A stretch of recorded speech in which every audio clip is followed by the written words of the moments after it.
वायु सुनते हैं पर्वतनी एकादशी व्रत कथा। भगवान विष्णु जी, माँ लक्ष्मी जी की जय, गणपति बप्पा की जय हो।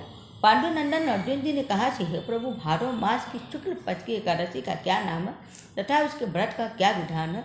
उस एकादशी के उपवास को करने से किस फल की प्राप्ति होती है? हे श्री कृष्ण भगवान जी, आप कृपा करके यह सब हमें समझा कर कहिए। श्री कृष्ण भगवान जी ने कहा कि हे पार्थ, भाद्रपद मास के शुक्ल पक्ष की एकादशी को जयंती नाम से भी जाना जाता है। इस एकादशी को जयंती एकादशी भी कहते हैं।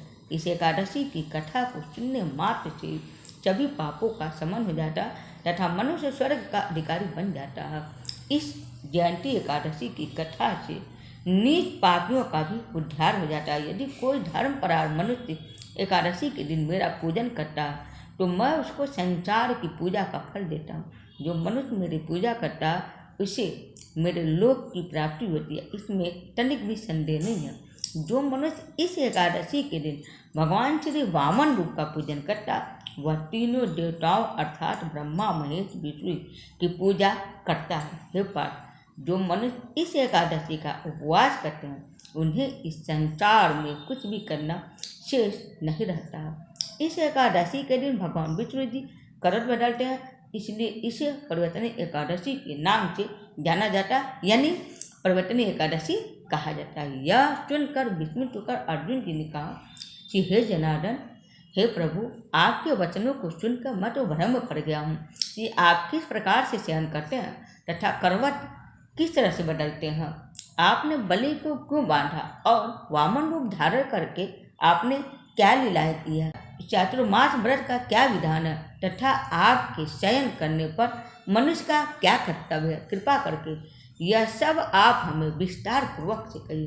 भगवान श्री कृष्ण जी ने कहा कि हे कुंती पुत्र अर्जुन, अब तुम समस्त पापों का शमन करने वाली इस कथा का ध्यान पूर्वक से श्रवण करो।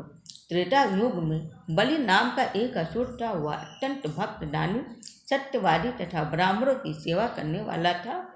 वह सदा यज्ञ, तप आदि किया करता था। अपनी इसी भक्ति के प्रभाव से वह स्वर्ग में देवेंद्र के स्थान पर राज करने लगा। देवराज इंद्र तथा अन्य देवता को इस बात सहन नहीं हो पाया, वो सहन नहीं कर पाया और भगवान श्री हरि के समक्ष उपस्थित हो प्रार्थना करने लगा। अंत में मैंने वामन रूप धारण किया तथा तेजस्वी ब्राह्मण के रूप में राजा बलि पर विजय प्राप्त की। यह सुनकर अर्जुन जी ने कहा कि हे लीलापति, हे प्रभु, हे मधुसूदन, आपने वामन रूप धारण करके उस बलि को किस प्रकार जीता? कृपा कर यह सब आप हमें विस्तार से बताइए। तब भगवान श्री कृष्ण जी ने कहा कि मैंने वामन रूप धारण करके राजा बलि से याचना की कि हे राजन, तुम मुझे 3 पग भूमि दान में दे दो, इससे तुम्हें तीनों लोगों के दान का फल प्राप्त हो जाएगा। राजा बलि ने इस छोटी सी याचना को स्वीकार कर लिया तथा भूमि दान करने को तैयार हो गया। जब उसने मुझे वचन दे दिया तब मैंने अपना आकार को बढ़ाया और भूलोक में पग और भुवन लोक में जंघा और स्वर्ग लोक में कमर, महलोक में उदर और जन लोक में हृदय, तप लोक में कंठ तथा सत्य लोक में मुख को रखकर अपने शीर्ष को ऊंचा उठा लिया। उस समय सूर्य, नक्षत्र, इंद्र तथा अन्य देवता मेरी स्तुति करने लगे। तब मैंने राजा बलि से पूछा कि हे राजन, अब मैं अपना तीसरा पग कहाँ रखूं? इतना सुनकर राजा बलि ने अपना सिर नीचे कर दिया।